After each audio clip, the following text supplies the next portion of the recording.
So there's Jun, jogging down memory lane, stopping at a temple stairway, haunted by a promise he made to Tomo. A blast from the past takes us back 10 years, where we meet Jun as a new kid from Tokyo, engrossed in his handheld game, only for Tomo's vibrant energy to burst in, taking and breaking it. Oh boy, talk about a fiery first impression. Jun's reaction? A punch. But don't worry, Tomo's not mad. Instead, she's thanking him and introducing herself, beginning a friendship that will reshape their lives. The story moves swiftly as Tomo's parents apologize for the broken game, and we see how Tomo and Jun's friendship grows day by day, bringing fun, exhaustion, and even a mutual friend, Misuzu. But wait, there's more. A bug hunt, a new physical routine for Jun, and bullies stealing Jun's game, leading Tomo to shine as the hero. The aftermath? Jun is left in awe of Tomo's strength, a realization that ignites his determination to become strong and triggers a promise. Fast forward to the present, Jun is a changed man, stronger and reflective, all thanks to a promise made a decade ago. Meanwhile, Tomo beats Jun's game, wondering when he'll finally take it back. Beach time. Tomo, Jun, Misuzu, and Carol are off for sun and sand. There's laughter, embarrassment over swimsuits, and even jealousy sparking between Tomo and Jun. And oh, don't miss Jun's hilarious reaction to Tomo's chest.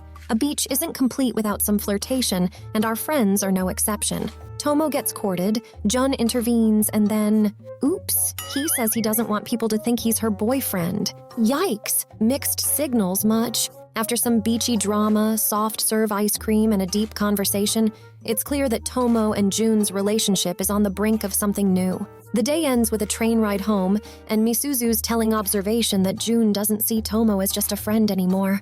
On a spirited night, Tomo's room buzzes with laughter as she, Misuzu, and Carol engage in a playful king's game. Laughter turns to a cunning plot when Misuzu makes a royal request. Tomo must ask Jun to the fireworks show, alone. The friends' faces glow with anticipation, but no one's as excited as Tomo. A hesitant knock on Jun's door, and the deal is sealed. They'll go to the fireworks together. Tomo's heart races, yet Jun's nonchalant reaction leaves her puzzled.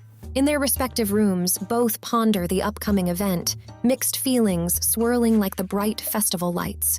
The following day, under a painted sky, Jun's jaw drops at Tomo in a graceful kimono. Together, they weave through festival stalls, Tomo living up to her fearsome nickname, the stall-destroying demon, while Jun's protective instincts flare when strangers approach.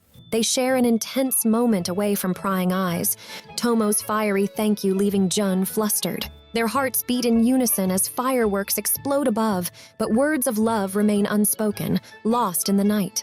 Walking home, Jun reassures himself, I'd never have a punching match with Tomo, but distance grows between them, and the school rooftop echoes Tomo's gloom. Tensions rise as bullies from the past seek revenge, setting their eyes on Misuzu. A sudden confrontation, a heart-pounding escape, Carol's stun gun sparks, and a desperate call to Jun for help. Secrets spill, and Kusuke overhears. Tomo's fists and Jun's determination meet the bullies in a clash. Misunderstandings unravel, and Kusuke's embarrassment burns. The bullies are disciplined, and Tomo and Jun walk home, their hearts still in disarray. The next day dawns, bright and fresh. Tomo's worry is soothed by Jun's reassuring touch, leaving her elated and him perplexed. In our stroll down memory lane, we discover young Kusuke's transformation from an antisocial child to the captivating soul he is today, all thanks to his angel cousin, Carol. Ah, young love and childhood nostalgia. But back in the present, Kusuke's journey to manliness takes a sudden leap as he joins the Aikawa dojo. One intense training montage later, we find him pitted against Jun in a battle that's both thrilling and filled with raw emotion. And oh boy, Kusuke, that heart-filled punch. Was it for love or was it for pride? Jun's cheek might be cut, but Kusuke's ego takes a bigger hit as he faces defeat. This is one roller coaster ride, and Kusuke's feelings for Carol are front and center as he confides in Tomo, revealing his deep-seated desire to become stronger. But wait, there's more. Carol's meddling and playful teasing don't go unnoticed. Misuzu's onto her, and even Jun can't escape Carol's charms, or torture depending on how you see it. Sparks fly and things get a little Heated between Carol and Jun, leading to a sudden, unexpected hug between Jun and Tomo. Our hearts were pounding. What's going on here? A series of formal apologies and sudden confessions take center stage, and we find ourselves caught in a web of love and misunderstandings. Misuzu, what have you done? Her attempt to help Kusuke only leads to tears, tantrums, and finally, a love confession that makes our hearts melt. Kusuke and Carol, you two crazy kids. But alas, love's never that simple. Ferris, Carol's mother, steps in with her wisdom, fears, and a surprising headbutt. Her revelation about Carol's eternal smile adds depth to Carol's character and paints a touching picture of motherly concern and trust Kusuke to ease Ferris's fears. You've grown, young man. Now hold on to your seats because we're wrapping up with Carol showing up at school wearing a pink rabbit mask.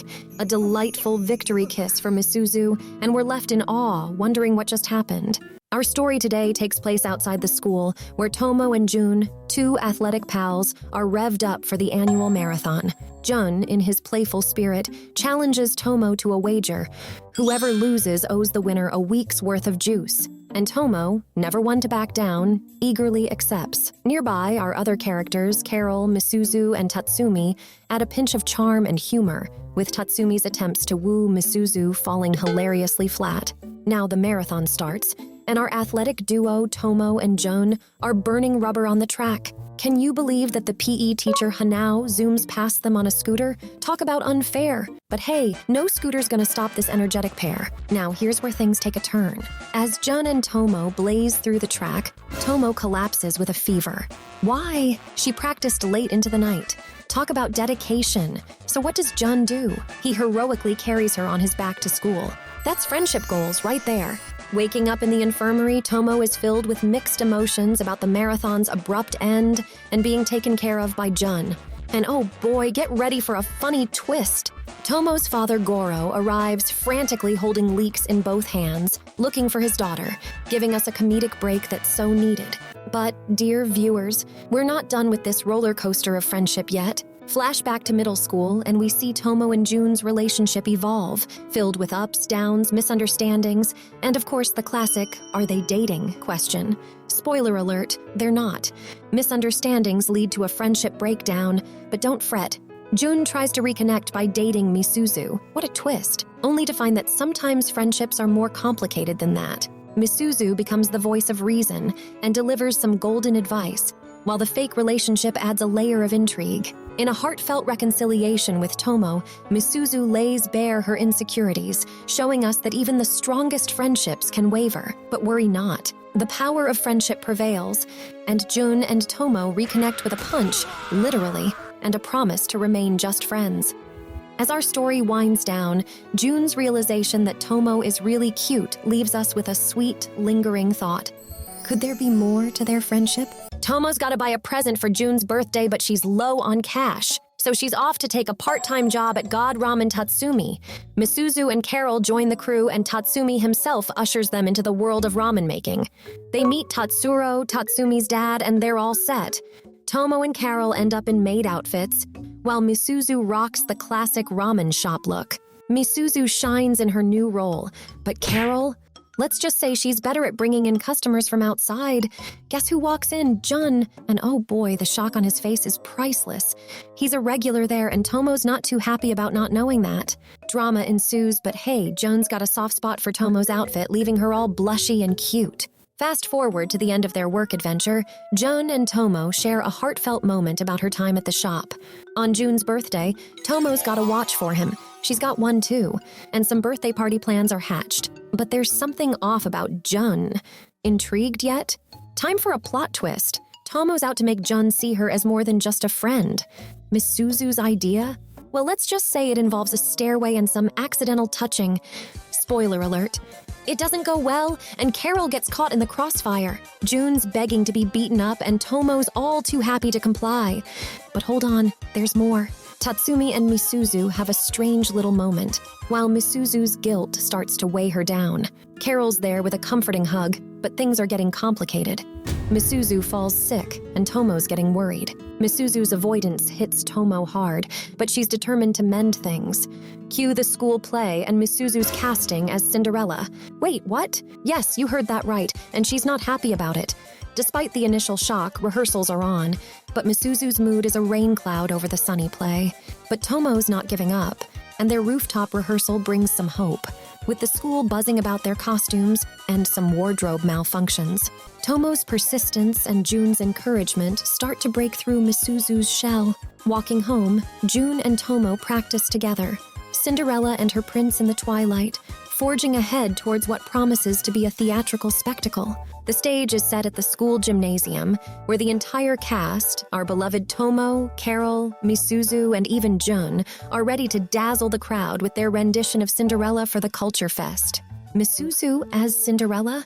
Who'd have guessed? The play is a smashing hit, earning the cast a standing ovation. Bravo, team. Post-play, Jun and Tomo decide to explore the festival. From sipping tea at a maid cafe to barely escaping Tomo's wrath in the haunted house, they're having a blast. The evening culminates with a dance. You can almost see the sparks flying as they waltz together.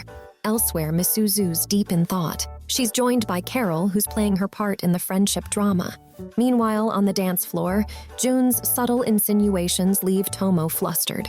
Fast forward, winter's here and Tomo's excitement is contagious. But wait, what's this? There's an awkwardness between her and Jun since the Culture Fest. Misuzu's detective skills deduce that Tomo's running away from Jun's feelings. Oh, the drama.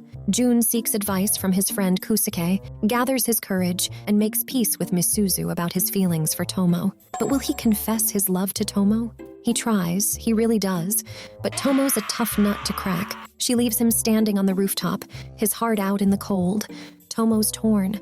Misuzu's tears and apologies lead to a moment of clarity. Tomo realizes she's perfect as she is. The realization sends her sprinting back to Jun. Their heart-to-heart is raw, emotional, funny, and everything in between. A race up the shrine stairs?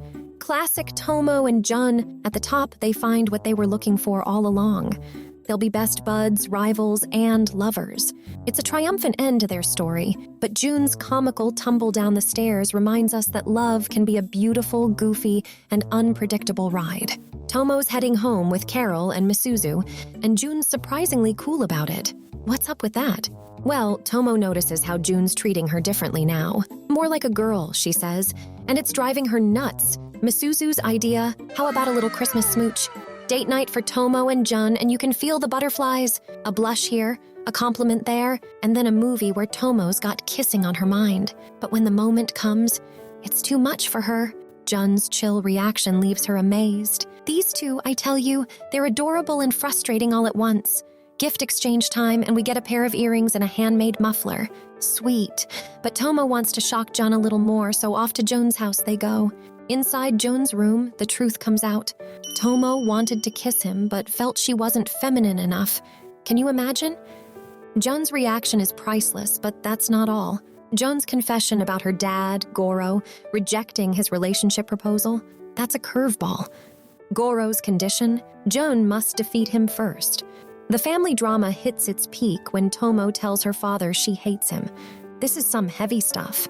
At school, Tomo and Jun talk about Goro's condition, leading to another confession, a punch in the face, and some serious drama with Misuzu and Carol. But Jun's determined he'll challenge Goro and win. Dojo Showdown time. Jun's up against Goro with Tomo's mom, Akemi, there for support. Meanwhile, Tomo's clued in by Kusuke and rushes to the dojo. The fight's intense, with Jun analyzing Goro's every move, thinking about Tomo, and finally landing a punch. But Goro's stubborn. He won't admit defeat until Akemi intervenes, and he finally gives in. Victory for Jun. But the real win comes outside when Tomo steals the show with a kiss and a challenge that'll have Jun's heart racing. These two are in love, and they're not afraid to show it. So there you have it, the thrilling conclusion to a story filled with laughter, romance, drama, and heart-pounding action. Tomo and Jun are together at last. Until next time, stay tuned for more awesome recap.